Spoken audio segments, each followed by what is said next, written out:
नमस्कार दोस्तों, सबने राम राम। आज हमारे साथ एक स्पेशल गेस्ट मौजूद हैं, सतीश सर इसलिए क्योंकि सतीश अभी एकेडमी से थोड़े दिन पहले जुड़े थे। मैं इनके बारे में बताना चाहता हूं कि अभी रिसेंटली जो आपका एचसीएस का रिजल्ट आया था उसमें सतीश की अभी ईटीओ की पोस्ट पे सिलेक्शन हुई है। और इससे पहले जो जर्नी रही है एचसीएस की, थर्ड अटेम्प्ट था सर का।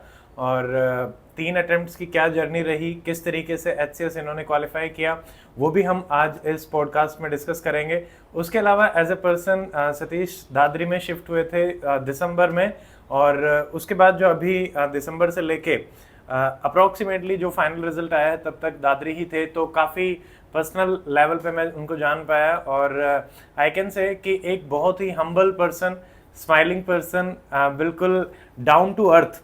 और जिन सिविल सर्वेंट्स के हम एस्पायर करते हैं कि इस टाइप के इंसानों को सिविल सर्विसेज में होना चाहिए, he is among one of them. क्योंकि वो उस रियलिटी को, जो हम सामाजिक प्रॉब्लम्स हैं उनको बहुत अच्छे से समझ भी पाते हैं। और इनका जो बैकग्राउंड रहा है वो भी हम आज सारी चीज़ें जानने की कोशिश करेंगे कि कैसे एक रूरल बैकग्राउंड से आदमी शुरुआत करके प्राइवेट सेक्टर में काम करके और एक हरियाणा की वन ऑफ द हाईएस्ट जो हम कहते हैं कि जॉब्स में सिलेक्शन लिया, और उसके पीछे क्या कारण रहे अपार्ट फ्रॉम जैसे हार्डवर्क रहता है, वो भी फैमिली का सपोर्ट रहता है, वो भी। तो सारी चीज़ों का आज जानने की कोशिश करेंगे। Let us start. First of all Satish sir, most welcome to our podcast. Thank you sir, thank you. बहुत अच्छा लग रहा है आज आपसे दोबारा से मिलके, स्पेशली फॉर दिस बीइंग, ताकि आपकी जो स्टोरी रही है वो आज तक हम तक सीमित रही थी, और हम चाह भी रहे थे कि वो स्टोरी सारे हरियाणा के लोगों को भी पता चले, और इवन जो हरियाणा के बाहर भी लोग हैं उनको भी पता चले। तो सबसे पहले हम ये जानना चाहेंगे कि आपकी थोड़ा सा फैमिली के बारे में बताइए कि कहाँ से आप बिलोंग करते हैं, फैमिली में कौन कौन है, किस टाइप का बैकग्राउंड है। सर, मैं भिवानी डिस्ट्रिक्ट से बिलोंग करता हूँ, और भिवानी में हमारा गांव है नवा राजगढ़, जो भिवानी से 12-15 किलोमीटर दूर है। और घर में मेरे मम्मी पापा हैं, मेरे 2 बड़े भाई हैं और मेरी बहन, और मेरी शादी हो रखी है, तो मेरी मिसेज और मेरे 2 बच्चे हैं। और मम्मी पापा फार्मिंग से जुड़े हुए हैं। अभी तो खेती बाड़ी नहीं करते हैं, पहले फार्मिंग ही करते थे, और स्मॉल मार्जिनल फार्मर हैं वो।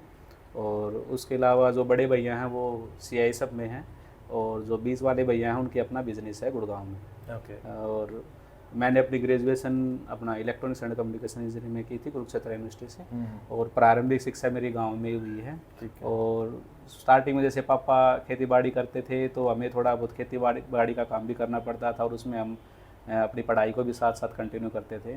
और जैसे कि उससे पहले हमारी ज्वाइंट फैमिली होती थी कि मेरे ताऊ जी, मेरे 2 बड़े ताऊ जी हैं, तो हम सब कजन्स वगैरह इकट्ठे ही रहते थे। तो हम, और मेरी बुआ जी के भी 3 बच्चे हमारे साथ ही रहते थे। जॉइंट फैमिली, काफ़ी ज्वाइंट फैमिली थी, तो हमारे 15 बच्चे हम इकट्ठे ही रहते थे।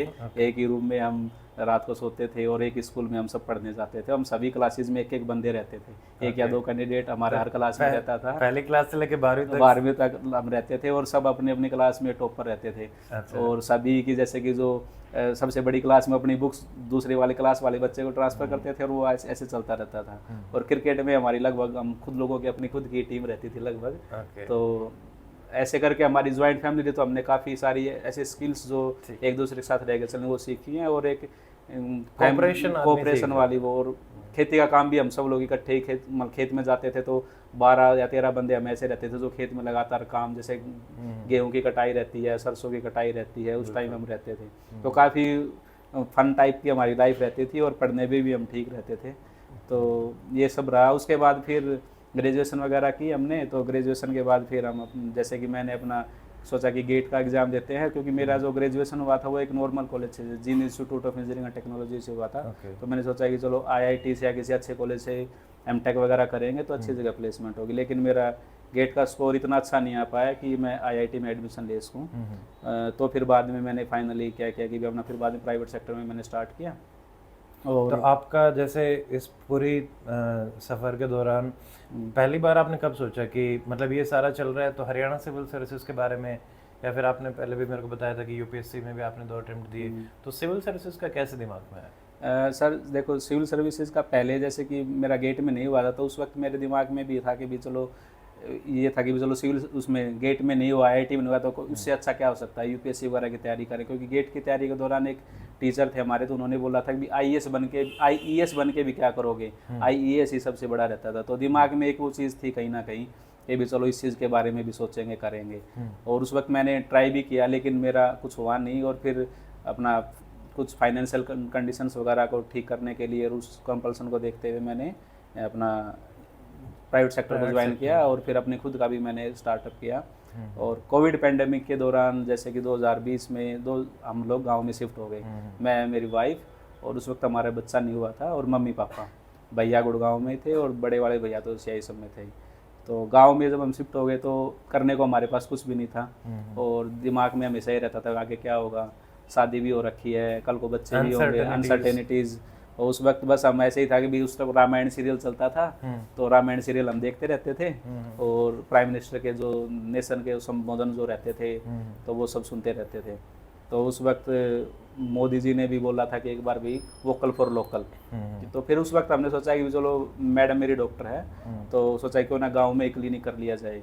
लेकिन उस वक्त तक ये था कि गांव में क्या क्लिनिक चलेगा, रिलेटिव्स थे वो बोले कि गांव में ऐसा क्लिनिक वगैरह चलने की कोई स्कोप नहीं है, तुम लोग मूर्खता कर रहे हो।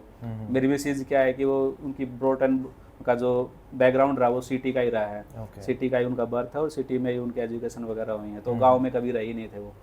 लेकिन वो गांव में थे, तो उन्होंने काफ़ी वो दिखाया कि भी नहीं भाई हम यहाँ करेंगे सर्वाइव, और क्लिनिक को स्टार्ट तो करें, एक बार देखते तो सही क्या होता है। तो उस दौरान हमारा एक बच्चा भी हुआ, और उस वक्त फिर मेरे पास फ्री टाइम रहता था, तो मैं थोड़ा थोड़ा पढ़ने का भी स्टार्ट किया। मेरा एक फ्रेंड था, तो उन्होंने बोला कि भी मैं भी करूँगा सिविल सर्विसेज के लिए प्रिपरेशन, तो वो फिर मेरे साथ गांव में शिफ्ट हो गए। वो जयपुर से थे, गौरव नाम। यहाँ से आपकी पहली? हाँ, यहाँ से फिर हमने क्या किया, अच्छे से फुल फ्लैश्ड हमने UPSC के लिए एक बार फिर से अपना प्रिपरेशन को स्टार्ट किया।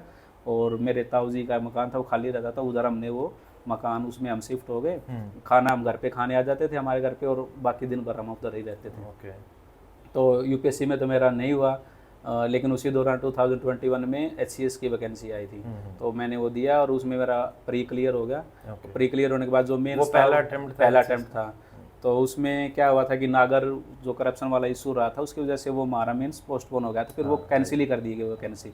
तो वो नेक्स्ट साइकिल में फिर मैं उसमें आ गया, और नेक्स्ट ईयर फिर मेरा फिर से प्री हुआ, मेंस हुआ। उस टाइम पे काफ़ी टाइम लग गया था, काफ़ी टाइम। तो वो क्या, 1 साल मेरा उस प्रोसेस में निकल गया।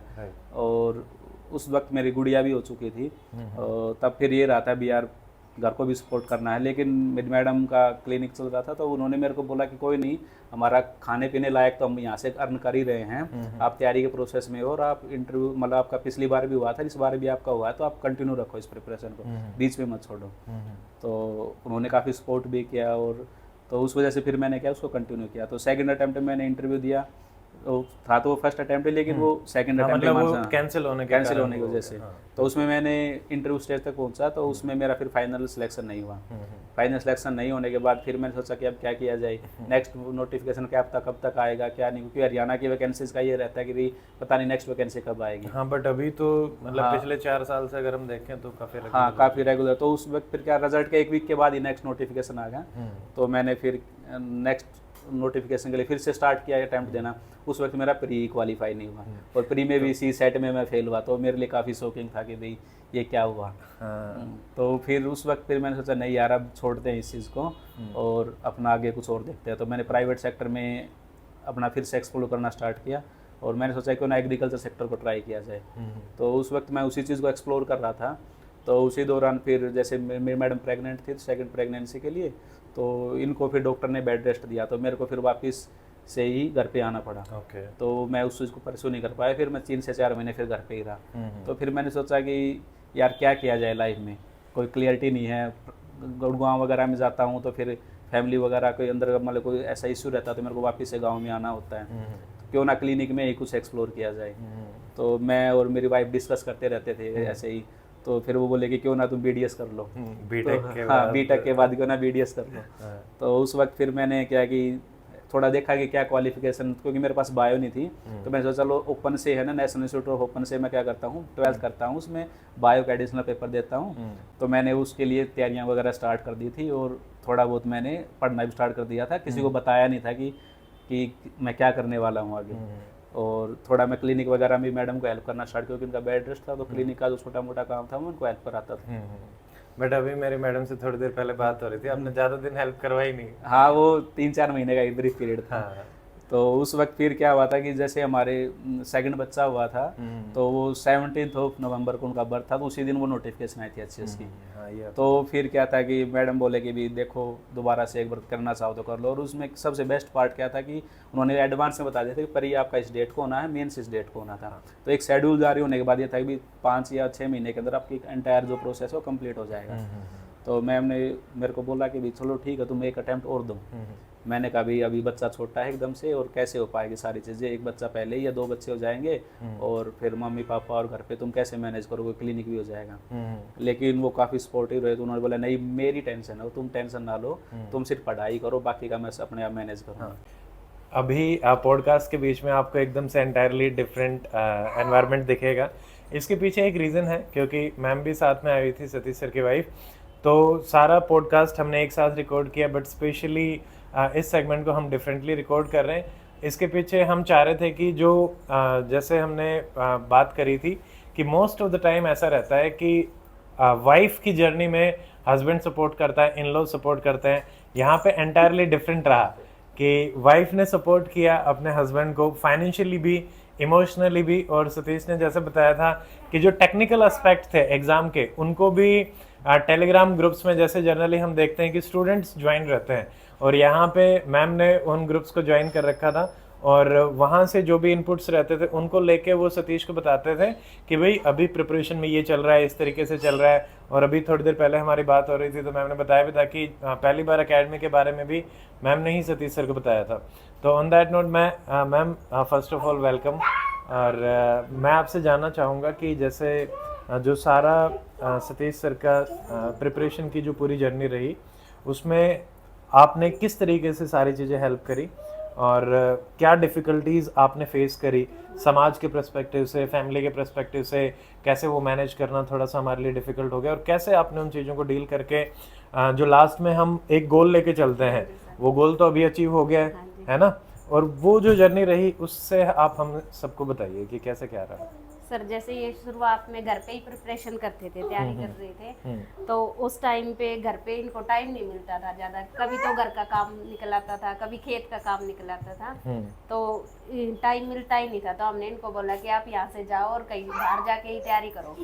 तो हमें एकेडमी का पता चला कि यहाँ पे लाइब्रेरी है, तो हमने इनको बाहर भेज दिया घर से कि आप वहाँ पे जाके तैयारी करो, आप घर के पास भी रहोगे क्योंकि नज़दीक है हमारे दादरी, तो वहाँ पे जाके तैयारी करोगे तो आपकी तैयारी हो जाएगी। तो फिर ये टेंशन लेने लगे कि भाई बच्चे भी छोटे हैं, तो आप लोग कैसे मैनेज करोगे, घर को भी, आपका क्लिनिक भी है वो भी कैसे करोगे, और घर में भी काम बहुत हो जाते हैं। तो हमने बोल दिया कि आप ना बिल्कुल कोई भी टेंशन मत लो, आप टेंशन फ्री होके यहाँ से जाओ, हम अपने आप संभाल लेंगे सब कुछ, बच्चे भी हम रख लेंगे, क्लिनिक को भी हम देख लेंगे। फाइनेंशियली भी पूरा सपोर्ट किया गया। हाँ जी, यही था। नहीं, आपने मेरे को बताया भी था कि जैसे क्लिनिक वाला जो एस्पेक्ट है कि फर्स्ट टाइम जब सृष्टि की डिलीवरी हुई थी तो आपने पहले दिन से ही हाँ काम पहले करना दिन से ही शुरू कंटिन्यू कर दिया रखा। था, हमने कोई ब्रेक नहीं लिया था क्लिनिक के अंदर। तो ये चीज़ें दिखाता है कि कैसे हार्डवर्क, मतलब आपका भी जो सपोर्ट रहा कम्प्लीटली। और जैसे फैमिली के पर्सपेक्टिव से जैसे बताया कि कई बार लोग बोलते रहते थे, तो उस चीज़ को कैसे डील करते थे? सर बोलते थे कि ये तो इनकी वाइफ कमा रही है तो ये कुछ नहीं करेंगे, अपना बैठ के आराम से खाते रहते हैं, इनको क्या करने की जरूरत है। तो ऐसे बहुत सारे लोग बोलते थे। क्लिनिक पे आते थे तो वो भी बोलते थे कि भैया आपका हस्बैंड क्या कर रहा है, तो हम भी बोलते कि पढ़ाई कर रहे हैं, तैयारी कर रहे हैं, तो बोलते थे कि अभी तक तैयारी कर रहे हैं। हाँ, थोड़ा डिफिकल्ट तो हो ही जाता है, कोई नहीं। आपने ठीक है। और वो जो टेलीग्राम ग्रुप वाला वो आइडिया आपको कैसा है? सर टेलीग्राम ग्रुप पे मैं एक्टिव रहती थी, तो मैंने HCS का डिस्कशन ग्रुप वाला ज्वाइन कर रखा था, तो उसमें बच्चे जो भी डिस्कस वगैरह करते थे तो मैं इनको बता देती थी कि ये चीज़ें चल रही है ग्रुप में, तो आप भी इन्हीं चीज़ों की तैयारी कर लो। ठीक है। ऐसे ही एक इंटरव्यू वगैरह का ग्रुप बना हुआ था, उसमें भी।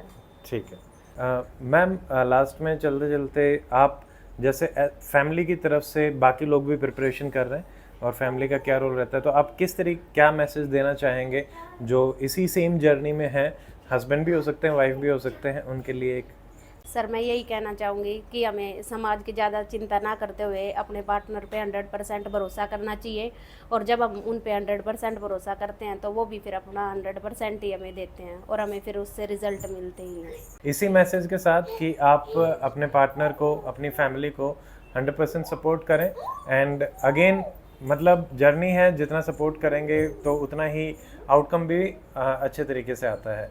तो thank you ma'am for joining us, और अब इस पॉडकास्ट का फिर से हम कंटिन्यूएशन करेंगे। Thank you. यूजुअली हम जो देखते हैं इसमें मैं एक चीज़ कहना चाहता हूँ, जैसे अभी आपने सुना होगा, तो ये जो स्टोरी है इसमें बहुत सारे अप्स एंड डाउन्स हैं, मिक्सअप्स हैं कि तैयारी स्टार्ट करी, first time interview, second time pre नहीं हुआ, फिर प्राइवेट सेक्टर में एक्सप्लोरेशन, वो भी वाइफ के साथ, एक डेंटल हाइजीन, बीटेक ग्रेजुएट और मेडिसिन और डेंटिस्ट फील्ड में वो एक्सप्लोर कर रहे थे। और जैसे सतीश सर भी बता रहे थे ना, लाइफ की अनसर्टेनिटी, इतना सब कुछ होने के बाद भी वो सारी अनसर्टेनिटीज़, क्लैरिटी जो है लाइफ में नहीं आ पाती, and it is absolutely normal. ऐसा नहीं होता, हम कई बार क्या होता है कि बहुत जल्दीबाजी में रहते हैं कि पता नहीं 20, 21, 23 साल में ही ये सब कुछ अचीव कर लें, और उसको लेके भागम भाग भी रहती है। तो वो भी एक लेसन है यहाँ पे कि मतलब लाइफ में बहुत कुछ चीज़ें अपने आप चलती हैं, एंड आपका उस पर कंट्रोल कम रहता है और वो एक फ्लो के हिसाब से चलती रहती हैं। और फैमिली का जो सपोर्ट है वो भी नॉर्मली क्या देखने को मिलता है कि जितने ज़्यादातर स्टूडेंट जो मेरे पास हैं उसमें ये है कि हाउसवाइफ हैं, वो तैयारी कर रही हैं और सपोर्ट कर रही है फैमिली, इन लॉज की फैमिली सपोर्ट कर रही है, हस्बैंड सपोर्ट कर रहा है। बट सतीश सर के केस में थोड़ा सा डिफरेंट रहा कि हस्बैंड घर पे बैठा है और वाइफ सपोर्ट कर रही है। ये भी एक बहुत ही अच्छी मतलब एक एग्जाम्पल है कि it is not only about कि हमेशा अदर वे अराउंड ही हो, दोनों ही जो भी तैयारी करना चाहता है उसको अगर फैमिली का और अपने स्पाउस का सपोर्ट मिलता है तो anything can be done, and that is also one of the example. क्योंकि अभी जैसे मैंने आपको बताया कि सिलेक्शन तो फाइनली हुआ, तो वो एक इस चीज़ को दर्शाता है कि अगर राइट सपोर्ट, राइट तरीके से अपने आप पे बिलीव करके हम चलते हैं तो डेफिनेटली उसको अचीव किया जा सकता है। सतीश सर, अभी जैसे आपने यहाँ तक तो बता दिया, अब जो फाइनल अटेम्प्ट जिसमें आपका भी सिलेक्शन हुआ है उसकी जर्नी, क्योंकि आई रिमेंबर जैसे दिसंबर के आसपास आप दादरी शिफ्ट हुए थे और उस टाइम पे बीच में भी आप एक बार गए थे, तो बेटे का एक प्रोग्राम भी था, उस दौरान आप गए थे, तो 6-7 महीने हम लगातार कांटेक्ट में रहे। तो ये जो जर्नी रही इसमें एक तो स्ट्रेटजी के हिसाब से भी हम डिस्कस करते हैं कि प्रिलिमिनरी की आपकी क्या स्ट्रेटजी रही, ठीक है, फिर मेंस की क्या स्ट्रेटजी रही और इंटरव्यू की क्या स्ट्रेटजी रही, ठीक है। उसको तो प्री से स्टार्ट करते हैं। प्री के लिए फिर आपने जो दोनों अटेम्प्ट से लर्न किया उसके बाद क्या मॉडिफिकेशंस करे अपनी स्ट्रेटजी? तो इसमें सर देखो ऐसा रहा कि मेरे को प्रिपरेशन के लिए घर पे तो तैयारी होती रही थी, तो मैंने सोचा कि क्या किया जाए। पहले मैंने सोचा कि दिल्ली चलते हैं, क्योंकि मुझे नहीं पता था कि दादरी में आसपास अपना कोई ऐसा इंस्टीट्यूशन है। तो मैंने एक शॉर्ट वीडियो देखा था कि भाई आपने लाइब्रेरी जो ओपन की थी कि भाई यहाँ पे लाइब्रेरी ओपन है और HCS और UPSC के लिए तैयारी की जा रही है। तो मैंने वो देखा, मेरी मिसेज ने भी वो देखा, तो फिर हम लोगों ने डिसाइड किया कि क्यों ना दादरी शिफ्ट होना चाहिए, कि क्योंकि घर के काफ़ी नज़दीक हमारे, आधे घंटे की जर्नी है। घर पे मान लो कि कोई काम है, कोई ऐसा इमरजेंसी है तो मैं भाग के जा सकता हूँ। तो फिर हालांकि हमने सबको ये बोला कि परिवार में कि मैं दिल्ली रहता हूँ, क्योंकि दादरी का एकदम से बोलते तो सब लोग ये सोचते कि यार दादरी में क्या ही तैयारी होगी, ये टाइम वेस्ट कर रहा है दोबारा से अपना, क्योंकि पहले अटैम्प्ट्स में और उसमें नहीं हुआ, परी भी नहीं हुआ, तो एक सभी जगह एक अनसर्टेनिटी भाई नहीं हो पाएगा इससे। तो लेकिन फिर हमने क्या किया कि हम किसी को नहीं बताएंगे, तुम्हें पता रहेगा, मुझे पता रहेगा, और मैं दादरी शिफ्ट हो जाता हूँ। तो फिर 1 महीना मेरा उस प्रोसेस में चला गया था, क्योंकि 17 नवंबर के बाद, बच्चे का बर्थ के बाद 1 महीना मेरा घर पे लग गया था। तो मैंने 17 दिसंबर को यहाँ पे रूम देखा और 18 दिसंबर को मैंने यहाँ पे शिफ्ट कर लिया और लाइब्रेरी ज्वाइन कर ली। तो प्री के लिए शायद 30 से 40-50 दिन के आसपास का टाइम था मेरे पास। 19 फरवरी को लगभग 2 महीने के आसपास, 2 महीने के आसपास का। हाँ, तो उसमें फिर क्या किया कि मैंने प्री पे फोकस किया पहले। तो प्री के लिए मैंने क्या किया कि जो मैं एक नोटबुक बना रखी थी मैंने, क्विक रिवीजन नोटबुक, जो प्रीलिम्स के पॉइंट ऑफ व्यू से, तो उसमें सभी सब्जेक्ट्स के मैं छोटे छोटे नोट्स अपना बनाते रहता था। और एक जो बुकलेट होती थी मेरे, एक बुक थी मेरे पास, इसको गाइड भी बोल सकते हो, जनरल सामान्य ज्ञान की, क्राउन पब्लिकेशन की। तो उसमें क्या रहता है, NCERT का जिस्ट है, तो उसको और उस जो मेरी नोटबुक थी उसको मैं साथ रखता था हमेशा, और जो भी कुछ पढ़ता था उसमें मैं नोट डाउन करता रहता था। दूसरा फिर एकेडमी में भी जैसे यहाँ पे लाइब्रेरी के अंदर हर वीकेंड पे डिस्कशंस रहते थे, जैसे पॉलिटी का ऊपर एक क्विज का डिस्कशन हुआ, रावड़ी वाले क्वेश्चन बैंक, तो उसका डिस्कशन रहता। उसमें क्या रहता था कि जो काफ़ी सारे, क्योंकि टाइम पीरियड काफ़ी कम था, तो उसमें एक क्विक रिवीजन हो जाती थी और बाकी स्टूडेंट्स कहाँ पे लाई कर रहे हैं, बाकी स्टूडेंट्स का लेवल क्या, तो उससे मैं कंपेयर कर पाता था। लेकिन भाई नई जनरेशन कैसे किस हिसाब से कर रही है, कहाँ पे गैप्स हैं, क्या नए रिसोर्सेज फॉलो करें, तो वो सबको मतलब उन सब के बारे में जानकारी मेरे को लाइब्रेरी एक इन्वायरमेंट मिलने से मेरे को काफ़ी ज़्यादा हेल्प हुई। और फिर प्री का जो एग्ज़ाम था उसमें मैंने PYQ और इन सब चीज़ों को देखा। इसमें मेरी वाइफ ने भी काफ़ी मेरे को सपोर्ट किया। वो क्या कहते थे कि जितने भी टेलीग्राम ग्रुप्स होते थे, व्हाट्सएप ग्रुप होते थे प्रिपरेशन को लेके, वो उन सब पे ज्वाइन कर रखा था उसने, वो एक्टिव रहती थी। वो मेरे को बोलते थे कि तुम इन ग्रुप्स में नहीं जाओगे, तुम टाइम वेस्ट करोगे चैट्स वगैरह में, डिस्कशन में। तो वो सारी इन्फॉर्मेशन फिल्टर करके जो जिस्ट रहता था वो मेरे को बताते रहते थे कि अब बच्चे इस पे फोकस कर रहे हैं, तुमने ये चीज़ तैयार की या नहीं की, PYQ तुमने देखे या नहीं देखे, questions only one of the above is correct, only 2 are correct, only 3 are correct, इस टाइप के ऑप्शन आ रहे हैं, इनकी प्रैक्टिस की या नहीं की है, बच्चे है ना इस चीज़ पे ज़्यादा ध्यान दे रहे। तो इस टाइप से वो मेरे को हमेशा है ना not only emotional financial but also जो टेक्निकल एस्पेक्ट है उसमें वो हमेशा चेक करते रहते थे कि भी मैं सही डायरेक्शन में हूँ या नहीं। क्योंकि मेरा जो बिहेवियर पैटर्न जो मैंने देखा है कि मैं काफ़ी डेप्थ में जाके चीज़ों में चला जाता हूँ, डिटेल में काफ़ी चला जाता हूँ, एग्जाम ओरिएंटेड कहीं ना कहीं थोड़ा मेरा मिस हो जाता है। तो उसमें वो मेरे को हमेशा ना पुश करते रहते थे, नहीं तुम्हें सिर्फ एग्जाम निकालना है, ज्ञान वान अपना बाद में ले लेना जो भी तुम्हें है, लेकिन तुम एग्जाम ओरिएंटेड स्टडीज़ करो। तो ऐसे करके फिर प्री का मैंने किया और यहाँ पे लाइब्रेरी का जो इकोसिस्टम था और जो रिसोर्सेज अवेलेबल थे तो उनका काफ़ी मेरे को हेल्प हुई और प्री मेरा क्वालिफाई हो गया। ओके, प्री की अगर हम ब्रीफली बुक लिस्ट की बात करें सतीश, तो क्या आप रिकमेंड करेंगे बच्चों को? सर प्री के लिए देखो NCERT सबसे बेसिक है, मोस्ट है। उससे भी पहले अगर मैं बात करूँ ओवरऑल प्रिपरेशन को लेके, तो सबसे पहले हर कैंडिडेट के पास अपना सिलेबस जो HCS का जो सिलेबस रहता है, सिलेबस और PYQ, इसलिए 2 से 3 साल के PYQ और UPSC, आजकल HCS भी UPSC के पैटर्न पे चल रहा है, तो आप UPSC के भी पिछले 2 साल के PYQ, तो आपके पास 4 से 5 क्वेश्चन पेपर होने चाहिए PYQ और UPSC का जो HCS का जो अपना सिलेबस है वो आपके पास होना चाहिए। उससे गो थ्रू होने के बाद फिर आप प्रिपरेशन के अंदर जंप करो। ऐसे नहीं कि भी, क्योंकि आपको आइडिया ही नहीं है कि भी किस टाइप के क्वेश्चंस पूछे जा रहे हैं, NCERT की रेलेवेंस क्या है, किस कौन से वाले जो रिसोर्सेज आपको फॉलो करने हैं। तो आप वो दो चीज़ों एक बार कर लोगे तो उसके बाद फिर क्या रहेगा, आपके एक ब्रॉड आउटलाइन बन जाएगी आपकी। उसके बाद फिर NCERT सबसे पहले मैं रिकमेंड करूँगा। NCERT में आपका जैसे इकोनॉमी की NCERT होगी, अपनी मैक्रो इकोनॉमी की जो 12th क्लास की है, उसके अलावा ज्योग्राफी के अंदर अपना 11th-12th की जो NCERT है वो 6 to 10 तक की भी पढ़ सकते हैं। अगर आपका थोड़ा वीक है तो उसमें से भी एक या दो क्वेश्चन आ जाते हैं। हिस्ट्री के लिए भी आपको NCERT करनी पड़ेंगे, NCERT से डायरेक्ट क्वेश्चन पूछे जाते हैं, न्यू NCERT जो है। स्पेक्ट्रम तो मॉडर्न के लिए हम करते ही हैं, वो एक आपकी डेप्थ में अंडरस्टैंडिंग के लिए है। अदरवाइज जो एंशिएंट और मेडिवल के क्वेश्चंस कहीं ना कहीं हमें वहाँ से भी देखने को मिलते हैं, जो न्यू NCERTs हैं वहाँ से।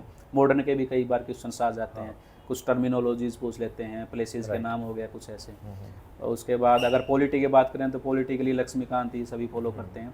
बस लक्ष्मीकांत के अंदर जैसे कि HCS के अंदर कई बार शेड्यूल्स और पार्ट्स, कौन से पार्ट से कौन सी चीज़ है, फैक्ट ओरिएंटेड थोड़ा सा कई बार पूछ लेते हैं और पूछा भी गया है कई सारे क्वेश्चंस में, तो उससे क्या एलिमिनेशन में आपको हेल्प मिल जाती है, शेड्यूल कौन से हैं, किस में क्या चीज़ है।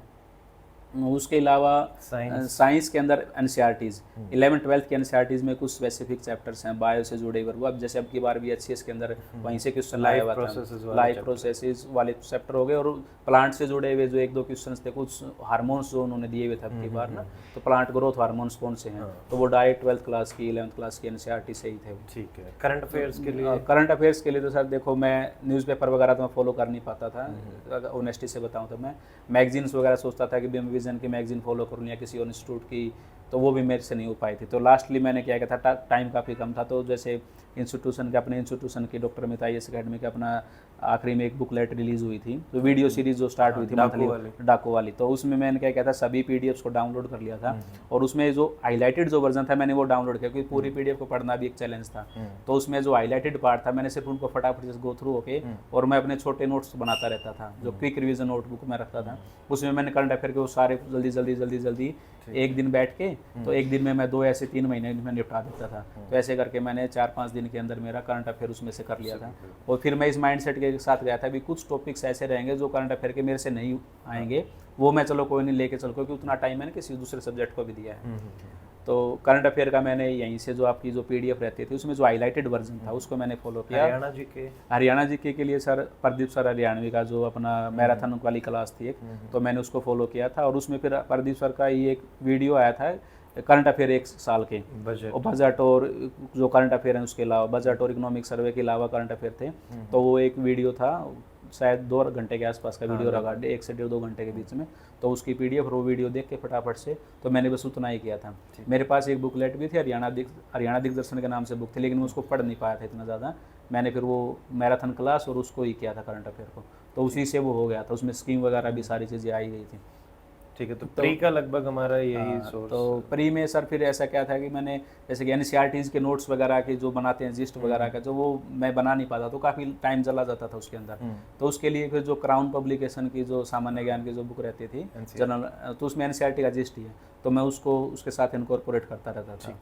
तो इस तरीके से किया। लेकिन इसमें क्या था, अब की बार जैसे कि पिछली बार जैसे मेरा CSET में गड़बड़ हुई थी, तो इस बार मैंने CSET पे भी काफ़ी ध्यान दिया था। CSET के लिए क्या स्पेसिफिक आप गाइड करना चाहेंगे, मतलब एडवाइस करना चाहेंगे? सर CSET के लिए मैं यही कहना, जो प्रीवियस ईयर जो पेपर आए हैं अब वो क्वेश्चंस उठाइए, तो उन क्वेश्चंस के अंदर रीजनिंग के जो जिस टाइप के क्वेश्चंस पूछे गए हैं आप डायरेक्ट उन्हीं चीज़ों को कीजिए। आप अलग से अगर रीजनिंग में जाओगे ऐसे, तो ऐसे बहुत सारे टॉपिक्स हैं और बहुत सारी वेराइटीज़ ऑफ क्वेश्चंस हैं। तो उसके बजाय अगर आप डायरेक्ट PYQ उठाओगे, PYQ के अंदर जिस टाइप के क्वेश्चंस पूछे हैं आप उसी टाइप के क्वेश्चंस कीजिए। और ख़ास करके सिलोग्स जो रहते हैं, सिलोलिज्म्स, उस पर 4 से 5 क्वेश्चंस आते हैं, तो आप वो कर सकते हैं। कुछ पिक्चर से जुड़े हुए, जो आकृति से जुड़े हुए क्वेश्चंस होते हैं वो कर सकते हैं। तो मतलब PYQ से उठा के फिर आप उनके कोई वीडियो देख सकते हो, उसी टाइप के कुछ वीडियो आपको, जैसे SSC वगैरह की जो प्रिपरेशन कराने वाले इंस्टीट्यूट, बैंक PO की तैयारी कराने वाले कोई सारे कोचिंग सेंटर्स, तो उनके आप वीडियो देख सकते हो। तो उससे CSET काफ़ी चैलेंजिंग हो जाता है कई बार। ठीक है, तो प्री की हमारी बेसिक ये स्ट्रेटजी लगभग रही जो काम करी। उसके बाद मेंस का, क्योंकि मेंस में टाइम भी काफ़ी कम था इस बार, क्योंकि 19 Feb को तो हुआ ही था और 31 मार्च की आपकी डेट थी। तो इस दौरान आपने किस तरीके से मेंस का क्या रहा, क्या प्रिसाइजली आपने करा? सर देखो, इसमें एक तो प्री होने के बाद एक अब की बार जो एग्ज़ाम आया था काफ़ी डिफ़िकल्ट और अलग पैटर्न पे ही आया था। और जो आंसर की थी उसमें भी काफ़ी अनसर्टेनिटी थी, पता नहीं क्या, क्योंकि जो HCS ने जो आंसर की दी थी, बाद में रिवाइज जो आंसर की थी उसमें 14 से 15 क्वेश्चन से 16-17 उन्होंने ऐसे किए थे, जो चेंज किए थे उन्होंने।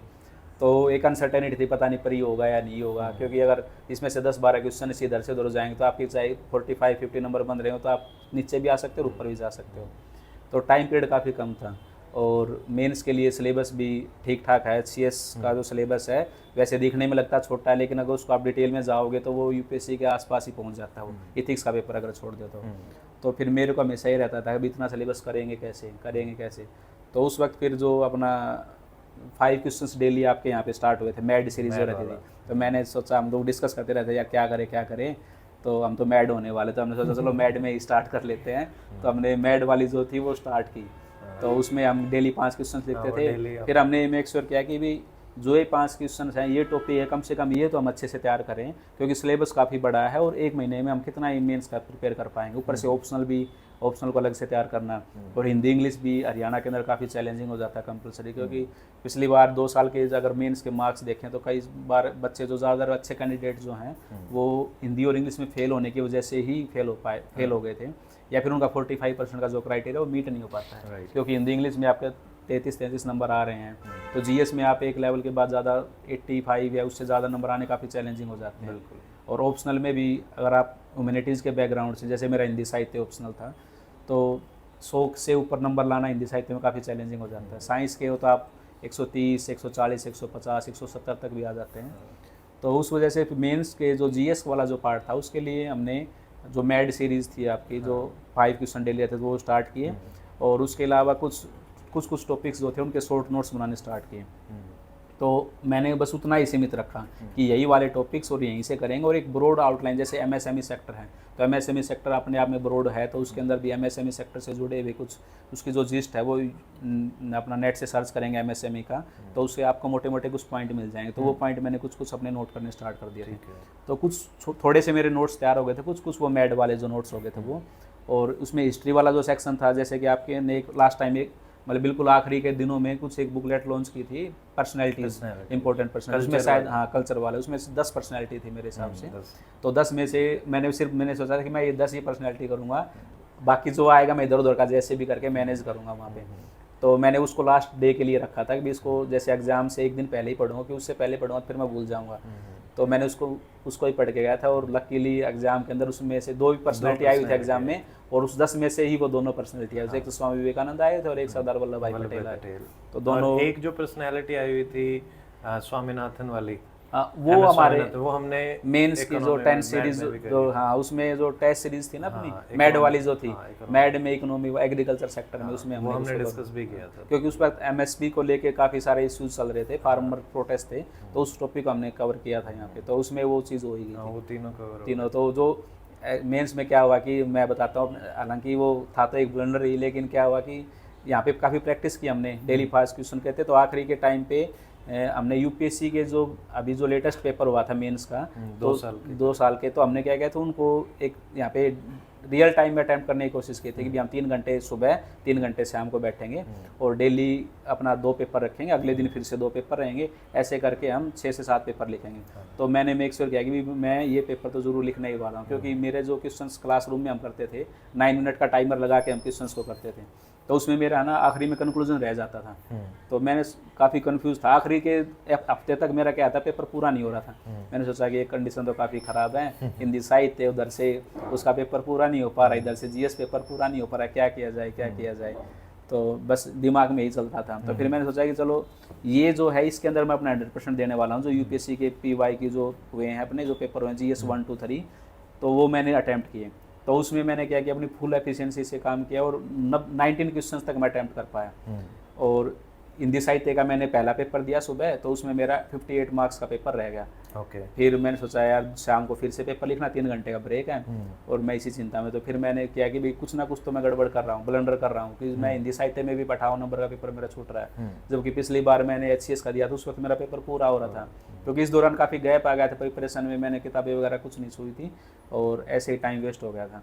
तो फिर मैंने उसके लिए काम थोड़ा बहुत देखा कि भी कहाँ गड़बड़ कर रहा हूँ मैं। तो फिर मैंने शाम को आके जो पेपर दिया उसमें मैंने फुल एफिशिएंसी से उसको पूरी ईमानदारी से अगर जब मैंने दिया तो वो मेरा पेपर लगभग पूरा हो गया। तो मेरे को एक सेटिस्फेक्शन है। तो उस दौरान जो मैंने वो पेपर लिखे तो उस वक्त मेरी प्रैक्टिस अच्छी खासी होगी। तो जिस दिन एग्ज़ाम वाला दिन था उस दिन क्या हुआ कि मैं जैसे ये सोच के बैठा था कि पहले घंटे में मेरे को 7 क्वेश्चन करने हैं, अगले घंटे में फिर से 7 और अगले फिर घंटे में 7 से 8 क्वेश्चन करने की, मेरे को 1 घंटे के एडवांटेज में रहना है कि 3 घंटे में मेरे पेपर पूरा हो जाएगा और मेरे पास कुछ टाइम बचेगा भी। तो जैसे ही मैं एग्ज़ाम में बैठा मैंने पूरी रफ्तार से पेपर करना स्टार्ट किया। वहाँ पे 8:30 बजे पेपर स्टार्ट हुआ था। तो यहाँ पे जो हम प्रैक्टिस करते थे वो पूरे कंप्लीट साइकिल के हिसाब से करते थे, 9 से 9 से 10 और 11, 12 ऐसे। तो जैसे ही वहाँ 9 बजे तो मैंने देखा तो स्ट्रेस में मैं था, काफ़ी प्रेशर में था। तो मेरे को लगा यार 1 घंटा हो गया है, 9 बज गए हैं और भाई पे क्वेश्चन तो मेरे 3 ही हुए हैं। तो मैंने फुल इंटेंसिटी से फिर उसको पेपर को पूरा करना स्टार्ट किया। तो 2.5 घंटे में मेरा पेपर पूरा होगा। जैसे ही 11 बजे मेरा पेपर पूरा होगा तो मैंने सर को बोला कि सर टाइम हो गया है। मैंने तब तक अंडरलाइन वगैरह जो करना था वो किया। तो सर बोले अभी आधा घंटा है। तो मैं शॉक्ड रह गया, अभी आधा घंटा बचा है और पेपर तो पूरा करके बैठ गया है और तूने इसका मतलब तो कहीं ना कोई क्वेश्चन छोड़ा है, ऐसे तो हो ही नहीं सकता। मैंने सारा पेपर फिर से देखा, सारा पेपर मैंने किया हुआ है। तो फिर मेरे को लगा यार ये तो ब्लंडर होगा, पहले दिन सुबह का ही पेपर है और भाई इसी में तूने 2.5 घंटे पेपर है, तूने क्वालिटी कंप्रोमाइज़ की है, कहीं ना कहीं तूने गलत कर दिया है कुछ ना कुछ। तो मैंने उसमें थोड़ा बहुत एडिट वगैरह भी किया, अभी कुछ फैक्ट्स वगैरह और इनकॉर्पोरेट करूँ। तो जैसे जैसे करके फिर मैंने वो पेपर होगा। मुझे ध्यान है पेपर के बाद आपका कॉल भी आया। हाँ मैंने कॉल किया था आपको कि सर ऐसे ऐसे हुआ है और फिर आपने बोला कि भाई जो हो गया उसको छोड़ो, अब तुम क्या करो अगला पेपर जो आपका 3 घंटे बाद है उस पर फोकस करो। तो ऐसे करके क्योंकि यहाँ पे प्रैक्टिस ज़्यादा हो गई थी और फिर वो माइंड सेट तो उस वजह से क्या हुआ कि वो 2.5 घंटे में मैं कर पाया पेपर, नहीं तो वो नहीं हो पाता। ये भी एक यूनिक कहानी। हालांकि मेरा स्कोर भी ठीक आया है, मेरे 73-74 मार्क्स आए हैं। आईएएस शायद 84 हैं जीएस में, आई थिंक 90 प्लस है, बट 90 प्लस भी एक ही स्टूडेंट के 90 प्लस, बाकी फिर 83, 84, 85 के। तो वो ठीक है, वो मेरे को ठीक रहा कि हाँ वो भी मधु के हैं। हाँ मधु 84, 85 तो ठीक है। तो मेंस वाला हो गया। मेंस वाला क्या था कि यहाँ से जो था कि जैसे कि जो मैंने मेंस में बहुत ज़्यादा डीप में नहीं गया, मैं बहुत सारा रिसोर्सेज मैंने फॉलो नहीं किया, सिर्फ एक ही जो 5 क्वेश्चन यहाँ पे करते थे डेली, जो इंपॉर्टेंट टॉपिक्स जैसे आप पीवाई के बीच में इनकॉर्पोरेट करते थे और कुछ इंपॉर्टेंट जो न्यूज़ थी उनको भी आप कवर कर लेते थे। तो वहाँ से ऑप्शनल का सर मैं अपने आप से ही किया। और जो हिंदी इंग्लिश जो कंपलसरी है वो जैसे आप 1 घंटा डेली हमारे को कराते थे कि भी वोकैब वगैरह हो गया और जो मुहावरे वगैरह हो गए, आपने लेटर भी लिखवाया था कि कूड़े की समस्या को लेकर, तब हम कैसे कैसे लेटर लिख रहे थे कि मेज़बान चौक पे कूड़े की समस्या है और यहाँ पे आपसे रिक्वेस्ट की जाती है कि आप इस कूड़े को उठाइए, ये कीजिए, यहाँ पे बच्चे बीमार हो रहे हैं। आई थिंक उसी में से एक लेटर आया था, वही कूड़े की समस्या वाला ही लेटर मेन एग्जाम में आया हुआ था। और ऐसे लिखवाया था आपने यहाँ पे। तो एआई का काफ़ी यहाँ पे टॉपिक किए थे हमने। तो एआई से जुड़ा हुआ भी इंग्लिश के अंदर, कंपलसरी इंग्लिश के अंदर ऐसे आया हुआ था, जैसे तो मेंस वाला अपना हो। तो हाँ, तो यहाँ से क्योंकि क्या था कि मेरे को ये था कि पहले जैसे लास्ट ईयर मैंने प्रिपेयर किया था, तो उस वक्त हमें एक आइडिया नहीं था कि भी किस डेप्थ तक, किस लेवल तक चीज़ें करनी है, क्योंकि हमने उसमें विजन का भी करंट अफेयर किया था और बहुत सारी चीज़ें की थी। तो लेकिन बाद में यूटिलिटी उसकी काफ़ी कम रही। यहाँ पे जैसे कि बिल्कुल प्रिसाइज टू द पॉइंट, तो उसमें क्या रहेगा, हम ऑप्शनल को ज़्यादा टाइम दे पाए, जीएस को कम टाइम दे के, क्योंकि गाइडेंस का तो फर्क रहता है ये सर। तो ये ऐसे फिर मेंस का हुआ। चलो, तो मेंस के बाद फिर तो मेंस का रिजल्ट आना था, तो उसमें शायद 2 से ढाई महीना की बार लग गया था रिजल्ट आने में। तो उस वक्त मेरे को ये था यार अब थाली बैठे क्या करें इंटरव्यू के लिए प्रिपेयर, क्योंकि लास्ट ईयर मेरे इंटरव्यू में काफ़ी पुअर मार्क्स आए थे, 31 मार्क्स मेरे को लगे थे, उस वजह से मेरा सिलेक्शन भी नहीं हो पाया था। तो फिर आपके यहाँ पे एक नोटिफिकेशन आया था कि भी यहाँ पे एक फैकल्टी की रिक्वायरमेंट है। तो मैंने सोचा यार चलो सर से बात करते हैं कि एज ए फैकल्टी ज्वाइन कर लेते हैं, रिजल्ट तो क्या कब तक आएगा, तब तक एक सेकंड बैकअप प्लान हो जाएगा कि भी चलो, क्योंकि पिछली बार जब मेरा नहीं हुआ था मेंस फाइनल के अंदर और फिर मेरा अगली बार प्री भी नहीं हुआ था, तो मेरे को ये हो गया था यार लाइफ का कुछ नहीं पता है कि कब क्या हो जाए। बिल्कुल। तो फिर मैं सोचा भाई परिवार भी है, बच्चों को अब सपोर्ट भी करना है, फैमिली को, अब ऐसा नहीं कि भाई हम इसी चीज़ में कंटिन्यू करते रहें। तो फिर मैंने यहाँ पे ज्वाइन कर लिया था एज ए फैकल्टी। तो मैंने आई थिंक 17 तारीख को मैंने यहाँ पे ज्वाइन किया था और 27 को हमारा मेंस का रिजल्ट आ गया था। तो मैंने 10 दिन में यूपीएससी समाचार वाला जो मॉड्यूल था वो स्टार्ट किया था। प्रीवियस ईयर पेपर भी हमने प्रीवियस ईयर पेपर भी डिस्कस किए थे, उसको कैसे सोल्व किया जाए। तो वो स्टार्ट किया और रिजल्ट आ गया। तो उसके बाद फिर मैंने यहाँ पे टीचिंग से थोड़ा सा ब्रेक लिया कि क्योंकि बिल्कुल शॉर्ट नोटिस पे 10 दिन के बाद ही हमारा इंटरव्यू होने वाला था। तो फिर वो जो 10 दिन मैंने जो यहाँ पे पढ़ाया उसका काफ़ी हेल्प हुआ कि स्पीकिंग जो स्किल्स हैं, चीज़ों को एक्सप्रेस करना, खास करके करंट अफेयर से जुड़े हुए जो मुद्दे थे वो जो करंट में चल रहे थे, तो क्योंकि यूपीएससी समाचार को ही मैं ले रहा था, तो वो मेरे को काफ़ी हेल्प हुई उस चीज़ में। वो इनडायरेक्टली आप लगा लीजिए कि भी मैं लैंड हुआ यहाँ पे और वो मैंने इसको स्टार्ट किया और तो फिर वो काफ़ी हेल्प हुई। एक जो मेरे को फियर रहता था कि भाई मेरे पास नहीं हुआ तो क्या होगा, तो यहाँ ज्वाइन करने के बाद मेरे को भाई कुछ नहीं होगा, अपने पास जॉब तो है ही, अब की बार हम फुल कॉन्फिडेंस में जाएंगे और जो होगा देख लेंगे जैसे भी जाएगा। फिर यही बातें हम करते रहते थे इवन ड्यूरिंग इंटरव्यू की प्रिपरेशन के दौरान। और आई रिमेम्बर फिर जो ऑफलाइन हमने सारी चीज़ें तैयार करी थी, स्पेशली इंट्रो जो आपका तैयार किया था ना, उसका काफ़ी उस एक्सपीरियंस को भी थोड़ा सा शेयर करिए। इंट्रो कैसा था कि मेरे को ये था कि भाई लाइफ में ना इतने सारे अप एंड डाउन्स हैं और जब इंटरव्यू देने जाएंगे तो भाई सामने वाले बंदे को ये लगेगा यार ये तो बैठ के खाने वाला आदमी है, इसकी वाइफ कमाती है और ये कुछ करता नहीं है। और भाई फिर ये रहता था कि भाई सामने वाले बंदे को ऐसा लगेगा यार इसको ऑफिसर बनने लायक बंदा है भी या नहीं है। दूसरा फिर भाई इसका एज भी इतनी होगी है, 2 बच्चे भी हैं, और दूसरा फिर जो सेक्टर है प्राइवेट सेक्टर में भी काम किया, खुद का है वो लगाया, उसमें भी ये फेल होके बैठा है, तो इतने सारे फेलियर्स वाला बंदा है तो उसको कैसे मैनेज करेंगे। फिर जो मेरी हॉबी थी वो भी थोड़ी यूनिक थी, जैसे मंत्र साधना मैं करता था, तो भाई उसको लेके कभी वो नेगेटिव ना सोचे कि यार ये तो अपना भाई साइंटिफिक टेम्परामेंट का बंदा है भी या नहीं है, कभी सुपरस्टिशन वगैरह को फॉलो करता हो ये बंदा। तो इन सब चीज़ों को लेके काफ़ी था। तो इंट्रोडक्शन जैसे मैंने आपको बताया, एक इंट्रोडक्शन हमने तैयार किया, उसमें फिर लगा नहीं सर इसको ऐसे नहीं, इसको ऐसे करते हैं, नहीं इसको ऐसे पेश करते हैं। तो इसमें 4 से 5 तक आइट्रेशन हुई और मेरे को याद है कि 7 तारीख तक मेरा इंट्रोडक्शन अच्छे से तैयार नहीं हुआ था और 12 को मेरा इंटरव्यू था। तो 7 तक भी मेरे को 1-2 पॉइंट्स पे ये था कि यार ये पता नहीं ये बात मैं बोलूँगा या नहीं बोलूँगा, बोल पाऊँगा या नहीं बोल पाऊँगा। फिर फाइनली वो जाके डिस्कस करके एक मॉक इंटरव्यू मैंने यहाँ पे दिया अभी और एक वैसे दिया था। और आपके साथ तो हम डिस्कस करते ही रहते थे कि हर डेली बेसिस पे हम 15 से 20 मिनट बैठ के डिस्कस करते थे इंट्रोडक्शन को लेके और बाकी जो करंट के जुड़े हुए जो हैं। और जो फॉर्मल जो ऑफिशियल एक इंटरव्यू जो पूरे बोर्ड के सामने दिया था वो मैंने यहाँ पे 2 इंटरव्यू दिए थे। तो उसमें जो फीडबैक मेरे को मिली और फिर आपसे किया तो तब मेरा एक पिक्चर क्लियर होनी स्टार्ट हुई थी।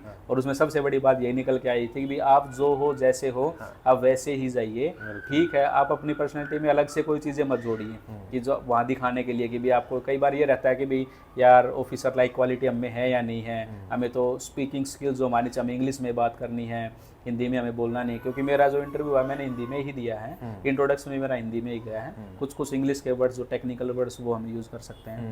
और भाई मैं फिट नहीं हूँ, मैं थोड़ा ओवरवेट हो रखा हूँ, तो उसका नेगेटिव इम्पैक्ट जाएगा। इन सब चीज़ों का सबसे बड़ा फायदा ये हुआ है कि Satish has got one of the highest marks in interview this time 52.8 marks मिले हैं।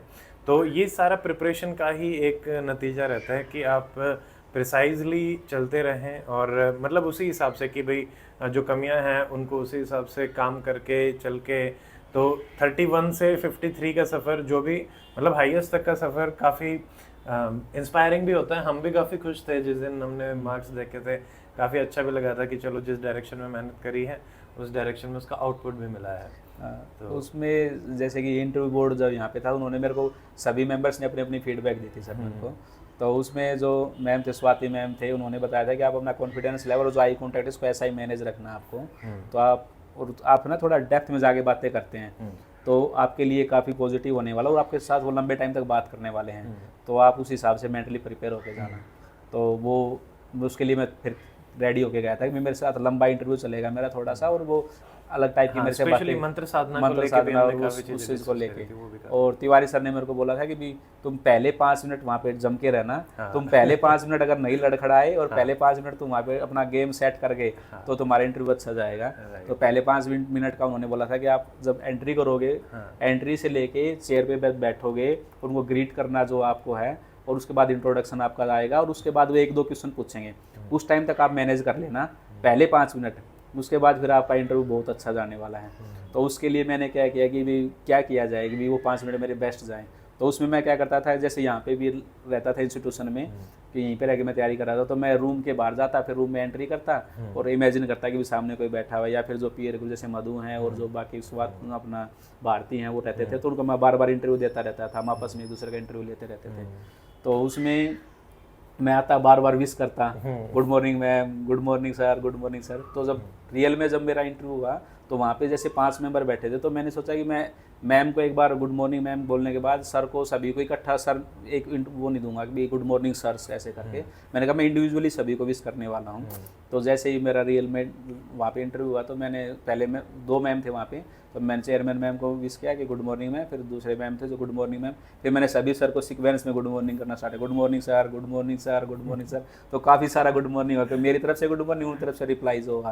तो एक पॉजिटिव इन्वायरमेंट उसी टाइम सेट हुआ। फिर मेरे को बैठने के लिए बोला गया और फिर मेरे से अपना उन्होंने मैम ने बोला कि अपना इंट्रोडक्शन दो, अपनी आइडेंटिटी वगैरह रिवील वगैरह नहीं करना है, क्योंकि काफ़ी ट्रांसपेरेंट हो गया है HCS का इंटरव्यू। पहले जो एक रहता था कि HCS में पैसे चलते इंटरव्यू में, और भाई आप बगैर सिफारिश के तो हो ही नहीं सकता आपका, आप क्या आएंगे तो बहुत कम नंबर आएंगे। अभी भी है ये, अभी भी ये मार्केट में चल रहा है कि भाई ऐसा होता है, लेकिन ऐसा कुछ नहीं है। मैं खुद हिंदी में मैं अपना इंटरव्यू दे के आया हूँ, और मेरे कोई ऐसा कि मेरा फैमिली बैकग्राउंड मैंने आपको बताया है, अभी हमारा को ना कोई पॉलिटिकल ऐसा, ना कोई फाइनेंशियली हम ऐसे हैं, तो फिर भी मेरे one of the highest marks लगे हैं। मतलब आप अपनी कमियों पे काम करोगे और वहाँ पे ऑनेस्टी शो करोगे आप। मैंने वहाँ पे अपनी सारा जो भी था, अभी मैंने उनको बताया कि मैं 2020 से घर पे रह के ही तैयारी कर रहा हूँ, एक पहले मैं इंटरव्यू दे चुका हूँ। उन्होंने फिर पूछा मेरे से भी कैसे आपका लाइफ का वगैरह कैसे क्या चल रहा है। इट्स लाइक अबाउट आपको ओन करनी पड़ती है अपनी जर्नी, अपने डिसीजंस ओन करने पड़ते हैं। तो हमने काफ़ी डिस्कशन कर लिया है प्री मेंस और उसकी स्ट्रैटेजी, और क्योंकि सतीश यहाँ पे ही जुड़े हुए थे तो जो बहुत क्लोज विसिनिटी में रहते हैं तो एक और अलग खुशी रहती है सिलेक्शन की, और काफ़ी प्राउड भी फील होता है। अब लास्ट में चलते चलते सतीश, क्या मैसेज आप देना चाहेंगे जो भी स्टूडेंट HCS की तैयारी कर रहे हैं उनके लिए? सर इसमें देखो सभी टाइप के एज ग्रुप के स्टूडेंट्स हैं ना HCS के लिए प्रिपेयर करते हैं। कुछ यंग वंस भी रहते हैं जो UPSC की तैयारी कर रहे हैं, वो भी HCS की तैयारी कर रहे होते हैं, और कुछ जैसे मेरे जैसी कैटेगरी में भी रहते हैं कि जो शादी वगैरह हो रखी है, थोड़ा एज उनका भी 30+ जा चुके हैं वो लोग। तो उन सबको मैं यही बोलूँगा, अगर आपने एक बार डिसाइड कर लिया है तो फिर आप उस चीज़ में लगे रहिए, क्योंकि मेरे साथ भी ऐसा बहुत बार हुआ है कि भाई लोगों ने ऐसा बोला कि भाई क्या होगा, और मेरे को भी कई बार ऐसा लगता था, सेल्फ डाउट भी आता था यार लाइफ में पता नहीं क्या होगा, क्या इतनी एज हो गई है, बच्चे भी हो गए हैं, लेकिन फिर भी आप उस चीज़ में लगे रहिए। लेकिन अगर आप एक बार स्टार्ट कर देते हो तो आप ऑनेस्टी से तैयारी कीजिए, उसमें आप डिसऑनेस्टी शो मत कीजिए कि जैसे लाइब्रेरी में आ रहे हो आप पढ़ने के लिए, फिर आप पढ़िए यहाँ पे ग्रुप वगैरह मत बनाइए, ग्रुप में भी हैं तो फिर जैसे कि ऐसी बातों में मत उलझिए, आप सिर्फ पढ़ाई की बातें कीजिए, पढ़ते वक्त फुल अटेंशन से अपनी पढ़ाई कीजिए, रूम पे जाते हो तब भी सेल्फ इंट्रोस्पेक्शन करते रहिए, और लगातार अपने आप को सेल्फ इवेलुएट करते रहिए। खाने पीने, जैसे कि आपके जो जो आपकी वीकनेस है उन पे काम कीजिए। जैसे कि कई बार हमें नींद वगैरह आती है तो आप खाने पे ध्यान दीजिए, ठीक है। उसके बाद फ्रेंड सर्कल ऐसा है जो आपका टाइम वेस्ट करता है तो उसको कट शॉर्ट कर दीजिए। प्रिपरेशन में बिल्कुल प्रिसाइज रह जाइए, जो एग्जाम ओरिएंटेड स्टडी उसको कीजिए, PYQ लगाइए। तो आपको इमोशनल और जो अपना जो तैयारी का जो रहता है हार्डवर्क, उन दोनों को खास साथ में लेके चलना पड़ेगा। ऐसा नहीं है कि भी आपका मन नहीं कर रहा आज पढ़ने का और आप पढ़ नहीं रहे हो। मन तो ऐसा ही है, मन के भरोसे मत चलना आपको, ठीक। आपको मेहनत करनी है तो फिर करनी है। तो आप पूरी मेहनत से अगर आप काम करोगे, पूरी ईमानदारी से अगर आप 100% दोगे ना, तो मेरे को ऐसा लगता है कि भी जैसे मैंने अब की बार भी अपना फुल एफिशिएंसी से काम दिया। पिछली बार शायद कुछ ना कुछ कमियां रही होंगी, मैं इंटरव्यू वाले पार्ट में अच्छे से परफॉर्म नहीं कर पाया था। तो अगर आप पूरी मेहनत से, पूरी ईमानदारी से अगर हार्डवर्क करोगे ना, तो मुझे लगता है कि आप सक्सेस ज़रूर होएगी। तो आप मेहनत कीजिए, और बाकी जो फैक्टर्स हैं कि भाई सोसाइटी क्या बोलेगी, एज आपकी क्या होगी है, अगर आपने डिसाइड कर लिया है और आपका सारा सिस्टम सेट हो गया है, फैमिली आपको सपोर्ट कर रही है, तो फिर आप फुल एफिशिएंसी से तैयारी कीजिए। टाइम वेस्ट आपको बिल्कुल नहीं करना है, और एफर्ट अपने 100% लगाने हैं, तो फिर आपका 100% सिलेक्शन होगा ही होगा। और बाकी का फिर भी एक फैक्टर ये भी रहता है कि फिर भी अगर नहीं रहता है तो कुछ ना कुछ अच्छा आपकी लाइफ में फिर भी हो जाएगा। क्योंकि जैसे मैं अपना था, मेरे जो 2 फेलियर के बाद फिर मैंने सोचा कोई ना प्राइवेट सेक्टर में जाया जाए। इवन फिर मेरे को ये था भी चलो मेडिकल सेक्टर में ही चले जाते हैं। तो आपको इस चीज़ का ये नहीं बैगेज नहीं रखना कि यार नहीं हुआ तो लाइफ में कुछ नहीं है, लाइफ इज मच बिगर। हाँ, तो इस चीज़ को भी आपको ध्यान में रखना है। तो यही है कि भी हार्ड वर्क आपको करना ही है, ऑनेस्टी से हार्ड वर्क करना है, ऑनेस्ट हार्ड। हाँ। तो ऐसा नहीं कि आप चीट कर रहे हो अपने आप के साथ, फैमिली मेम्बर्स के साथ, तो उसमें तो फिर सक्सेस होने के चांसेस आपके काफ़ी कम हो जाएं, क्योंकि कंपटीशन काफ़ी टफ है सर, क्योंकि सीटें काफ़ी कम रहती हैं HCS के अंदर, और सब ब्रिलियंट स्टूडेंट है, क्योंकि UPSC वाले जो हैं वो बच्चे सभी HCS में भी आते हैं सर। हाँ, ये तो है। ठीक है, तो अभी हमारा जो पॉडकास्ट है वो लगभग एंड पे आ चुका है, एंड काफ़ी अच्छी एडवाइस सर ने दी है। ब्रीफ कि अपने आप पे भरोसा रखो, ऑनेस्टी के साथ, हार्डवर्क के साथ लगे रहें। और मैं ये भी कहना चाहूँगा कि अभी जैसे क्योंकि सतीश भी ऑफलाइन जुड़े हुए थे, तो बाकी भी पास से ही हैं, और अभी जैसे जॉब भी आ जाएगी, तो स्पेशली ऑफलाइन के लिए हम चाहेंगे कि सतीश सर बीच बीच में आके जो भी स्टूडेंट्स हैं उनको गाइड करते रहें, सेशंस लेते रहें, ताकि जो आने वाले स्टूडेंट्स हैं जो नेक्स्ट एग्ज़ाम में प्रिपेयर करेंगे, उनको एक राइट गाइडेंस जो कि एकेडमी का मोटो भी रहा है वो मिलती रहे, और किसी भी टाइप की कोई प्रॉब्लम ना रहे। So on that note, Satish sir, thank you for joining for this podcast. Thank you sir. बहुत ही इंस्पिरेशनल और जो इंसाइटफुल आपकी जर्नी रही है उसको सब लोगों के साथ शेयर करने के लिए। Thank you sir, my pleasure sir.